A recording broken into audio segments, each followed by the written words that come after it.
नागरिक एक गौ है, वो उसके पास लठ है, वो लठ से घुमाता है। तो आप जनता को वो जानवर समझा है। बदलाव तो होनी चाहिए। 14 में बदलाव लाया था कांग्रेस को भगा के, अच्छे दिन के लिए। ठीक है, बोले इतने काले धन आएंगे, उनके गिनती नहीं थे।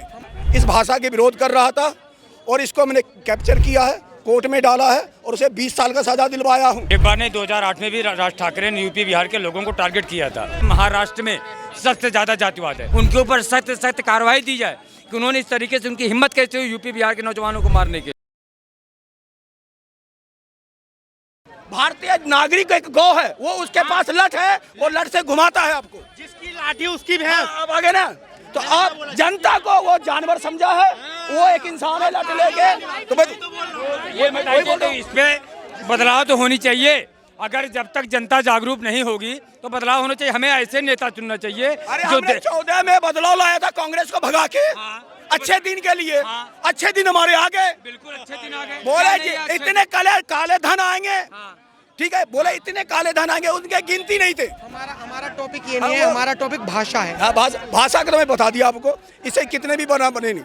अब अगर ये भाषा का सुधार, कोई भी जिसकी गवर्नमेंट है वहाँ पे, अगर वो अपने को कसूरवार माने और वहाँ सख्ताई करे, आरोपी को जिस तरह से भी हो उसको उम्र कैद की सजा हो, गवर्नमेंट देगी, उसको सजा दिलवावे, तब तो वो सरकार कामयाब है। कि हमने ये 10 आदमी इस भाषा के विरोध कर रहा था और इसको मैंने कैप्चर किया है, कोर्ट में डाला है और उसे 20 साल का सजा दिलवाया हूँ, तब तो मैं उस सरकार को सैल्यूट मारता हूँ। जो ऐसे छोड़ रहा है कि वैसे करते रहे, भोग वेंट बनाते जाएंगे भाषा के विरोध, तो ये पूरे देश में फैल जाएगा।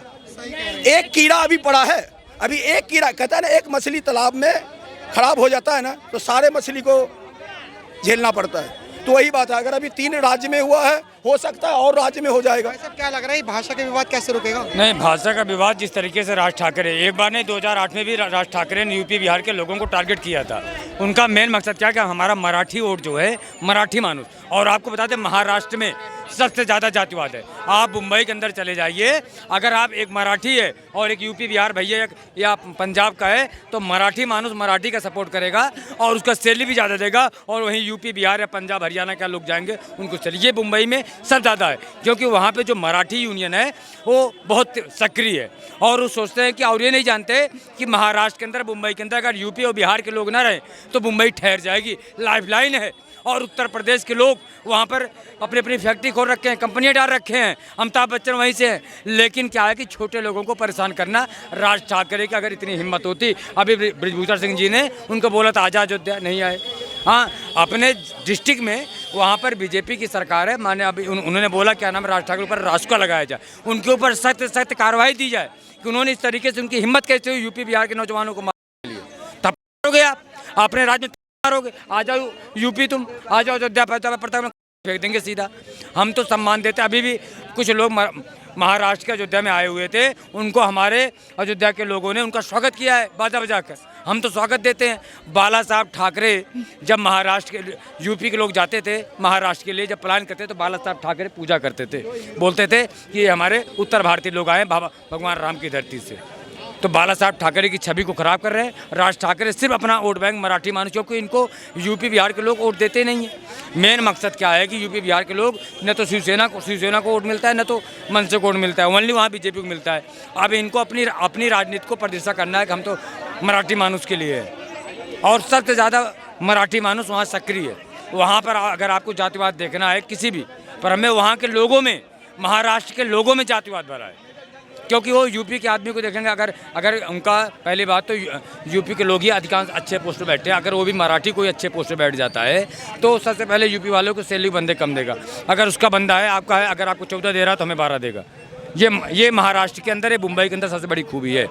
और उत्तर भारतीयों से पूरे महाराष्ट्र के लोग चलते हैं, लेकिन क्या उनके बस में मजबूर नहीं है, क्योंकि उत्तर भारतीय मजबूत होते हैं, उनकी तरह बेशर्मी नहीं होते। उनकी औरतें काम पे जाती हैं, कमाते हैं और उसके घर में लाके दारू पीते हैं। और हम लोग काम करते हैं, काम करके काफ़ी मुंबई के लाइफलाइन सेटल किए उत्तर भारत के लोग। वो कह रहे हैं यूपी बिहार के लोगों में तो सबसे ज़्यादा क्राइम रेट है, सबसे ज़्यादा तो चोर वगैरह मतलब वहीं से आते हैं। यूपी बिहार में बता दें क्राइम, सारी टेक्सटाइल कंपनी देखिए, हाँ कंपनियाँ देखिए, एक से सारे यूपी के हैं। हाँ, और वहाँ के लोग 12 घंटा काम करते हैं। महाराष्ट्र के लोग 12 घंटा काम कर सकते हैं? नहीं कर सकते। उनसे 50 किलो का बोझा नहीं उठवा सकते हो। मैं आपको दावे के साथ, मैंने 4 साल रहा मुंबई के अंदर में, मैं भी सेल्स में काम करता था और हम जानते हैं वहाँ के जातिवाद क्या है। इसी बात पे हमने मुंबई छोड़ दिया। मैंने कहा यहाँ तो मार हो जाएगा अपने से, यहाँ बस का नहीं है। वहाँ मेन चीज़ क्या, उत्तर भारतीयों से, भैया और बिहारी के लोगों से, वो लोग उनकी तरक्की को देख के चलते हैं, क्योंकि वहाँ पे उत्तर भारतीय के लोग काफ़ी लोग बैठे हैं। किसी का मकान है, किसी का फ्लैट है बम्बई में किसी का फ्लैट। बता दें, उत्तर भारतीय के 90% लोगों के पास कोई डॉक्टर है, कोई इंजीनियर है, मुंबई से बढ़कर कोई अपनी कंपनी बना रखा है, कोई मैन्युफैक्चरिंग बना रखा है।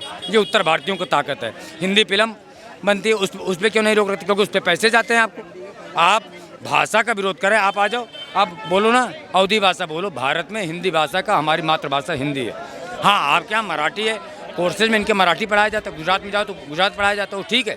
लेकिन आप एक बोलो, किसी को ज़बरदस्ती जबरन आप करोगे। इस पर एक बार भी कार्य 2008 में भी ऐसे राज ठाकरे ने किया था। इस बार सरकार से और उत्तर प्रदेश के सभी लोगों से, पूरे देश की जनता से अपील करते हैं, इनको बाहर करें। ऐसे नेता को धक्का देकर बाहर करें, इनके ऊपर राजकुआ लगना चाहिए। ये देश का माहौल ख़राब कर रहे हैं। 2008 में भी ऐसे किया था आपने, मजदूर लोगों को मार रहे हो वहाँ पे। अगर जिस दिन यूपी बिहार के लोग, उनका टिफिन कौन पहुँचाएगा, पानी कौन पहुँचाएगा, सिक्योरिटी में नौकरी कौन करेगा, उनका अकाउंटेंट कौन देगा? है कोई मराठी मानुस वहाँ पे? कोई है कोई मराठी मानुस? ये उत्तर भारतीय सबसे बड़ा अर्थव्यवस्था है। अगर जितने उत्तर भारतीय के लोग नहीं रहेंगे तो उनके रूम में रहेगा कौन? जो मकान देते हैं रेंट पे, कौन देगा? वो तो हमारे ही पैसे से कमा रहे हैं। सर, वो तो ये कह रहे हैं कि पंजाब के लोग सबसे ज़्यादा नशेड़ी होते हैं और यूपी बिहार के लोग सबसे ज़्यादा चोर होते हैं, दिल्ली के लोग सबसे ज़्यादा होते हैं। जो एनसीआरबी का डेटा है, जो स्टेट के हिसाब से जो क्राइम देखा जाता है, वो ऐसे कह रहे हैं। तो आपको क्या लगता है? देख लीजिए, ये एमएनएस के कुछ कार्यकर्ता कह रहे हैं। क्या बता रहा हूँ, वो अगर ये ऑब्जेक्शन कर रहे हैं तो लगभग 20% तो पंजाब का बंदे का फैक्ट्री है वहाँ पे, 20%। और ऐसी फैक्ट्री है जो इंटरनेशनल में है वो, ठीक है, जो उनको 10,000 आदमी को रोजी रोटी दे रहा है। और 10,000 के पीछे कितने की रोजी रोटी चल रहा है वो तो छोड़ दो। और बोला कि नशेड़ी है पंजाब के आदमी, और पंजाब के आदमी ही अमृत सका हुआ है, जो पान गुटखा बीड़ी सिगरेट भी से नफरत करता है, ठीक है। मैं ये नहीं कहता 5 उंगली एक जैसा है, हाँ 2% है, मगर कुछ % ऐसा भी है कि नशा नहीं करता है। मगर मैं तो ये देखा है कि उनके इलाके में, उनके महाराष्ट्र में बियोड़ा के नाम से जाना जाता है। मामा बियोड़ा है, मामा बियोड़ा है। सबसे बड़ा तो घर घर में तुम दारू बना रहे हो, घर में तो तुम भी बियोड़े हो, तुम्हारी औरत भी दारू पी रहे हैं, तो तुम हमें क्या नशेड़ी बता रहे हो यार? ये सब कोई बात नहीं, नशेड़ी फसेरी की बात नहीं है। एक वही है, एक यूनिट बनाया हुआ है भाषा पे वो, ठीक है। और ये भाषा को बिल्कुल ही गलत है वो। पहले भी मैंने देखा था यूपी बिहार को भगाओ, क्योंकि वहाँ के बंदे, मैंने देखा है वहाँ पे काफ़ी टाइम में देखा कि 15 कमरे बना रखे हैं, हाँ 1500-2000 रुपये आ रहे हैं, 15 कमरे किराए पे चला रखे। उनके लड़के काम करते नहीं, वो बियोड़े पी के सोए रहते, हाँ तो कहते मेरा मानुस काम नहीं कर रहा। बिहार के बंदे काम कर रहे, वो मोटरसाइकिल ले लिया, वो कार ले लिया। ये पंजाब के आदमी 2 फैक्ट्री खोल लिया। ये चक्कर है कि वो तो ऐसे कर रहा है, क्योंकि यहाँ के बंदे जा रहे 2-2 हज़ार रुपये लेके कमरे दे रहे, उसके 25 एक मराठी के पूछना 150-150 कमरे बना रखे हैं। तो कौन रह रहा? अभी जो अगर वो भगा रहा है, मैं उन्हीं से बोलता हूँ कि अगर वो भाग जाएंगे तो उसके कमरे में रहेंगे कौन? नुकसान उन्हीं का है। अगर वो कह रहे भगा रहे हैं ना, तो नुकसान उसी का है, नुकसान तो उसी का है। वहाँ का रोजगार खत्म हो जाएगा। जो गांव में रह के किराए पे अपना कमरा दे रहा है, वो मराठी गरीब आदमी का मारा हो जाएगा। 25 कमरे चढ़े हुए हैं, राशन का दुकान खोल रखा है, कमरे भी रह रखा है, अपना राशन का दुकान खोल रखा है। जो 30 रुपये का चावल है वो 50 रुपये का दे रहा है, 5 रुपये का आलू है वो 25 रुपये का दे रहा है। कमाई तो इसी से कर रहा है, बाहर के बंदे से कमाई कर रहे हैं ना। महाराष्ट्र की है क्या कमाई अपनी? फिल्म इंडस्ट्री में कौन सा महाराष्ट्र का कितने आदमी है?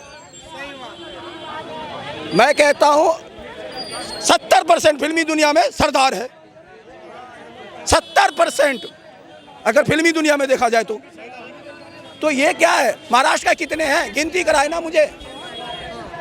फैक्ट्री में, कोई रोजगार में मराठी बता दे मुझे कि इसमें हम आगे हैं, तो मैं मान जाऊंगा। अगर वहाँ से पंजाब वाला अपनी फैक्ट्री उठा ले, हरियाणा वाला फैक्ट्री उठा ले, राजस्थान वाला अपना फैक्ट्री उठा ले, ठीक है ना, तो मैं कहता हूँ ना, उनको 2 टाइम की रोटी नहीं मिलेगा, 2 टाइम की रोटी नहीं मिलेगा। मगर ये जो दलाल है ना, ये दलाल, ये तो माया इकट्ठा कर ही रखा है सरकार में बैठ बैठ के। मरे जाएंगे गरीब, सही बात, गरीब मारा जाएगा। वो मरेगा नहीं, वो तो लंदन चला जाएगा, वो लंदन चला जाएगा, अमेरिका चला जाएगा, मारा जाएंगे हमारे गरीब भाई जो महाराष्ट्री बंदे हैं, गरीब बंदे, वो मारे जाएंगे। इनका कुछ नहीं बिगड़ने वाला। एक खातिर मैं हाथ जोड़ के रिक्वेस्ट करता हूँ वहाँ महाराष्ट्री जो बंदे हैं कि ये राजनीति की दुनिया में नहीं रहो, एक भाईचारा चलाओ। और एक हिंदी भाषा जो है वो हिंदी भाषा जनरल है कि आप अगर दिल्ली में आ रहे हो तो आप मराठी में बोलोगे तो आपको नुकसान हो रहा है, नुकसान हो रहा है।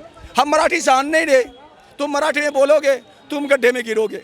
हिंदी आपको जनरली है, दिल्ली में आओगे, बंगाल जाओगे, पंजाब जाओगे, हिंदी बोलोगे तो एक बार सबको समझ लगेगा, मगर तुम मराठी बोलते रहोगे तो तुमको कोई नहीं समझेगा, तुम ऐसे लात जूता खाओगे। हाँ, हिंदी जरूरी है, ठीक है। और ये हम तो कहते हैं दुर्भाग्य है कि जो वो हिंदी नहीं पढ़ा रहे, हिंदी पे वो जोर नहीं पा रहे। हमने कुछ काफ़ी टाइम, थोड़ा टाइम रहा वहाँ पे, हमारा कुछ रिश्तेदार की फैक्ट्री है नारायण गीता वैभव शूटिंग का तारापुर बोईसर में। वहाँ क्या देखा, हिंदी पे गौर नहीं है। जो बिहार यूपी का बच्चे वहाँ गए हैं उसको मराठी पढ़ाया जा रहा, हिंदी नहीं पढ़ाया जाता। वो तो घर में आके जो 4 लाइन हिंदी बोल लेता है अपने माँ बाप के साथ में, वो हिंदी बोलेगा, नहीं तो काय रे, काय संतुला रे, काय झाला रे, तू भी झोपला का है, यही सब बोलता है। क्योंकि हमने थोड़ा दिन रहा तो उनके बोलते बोलते हम भी थोड़ा जानने लगे थे।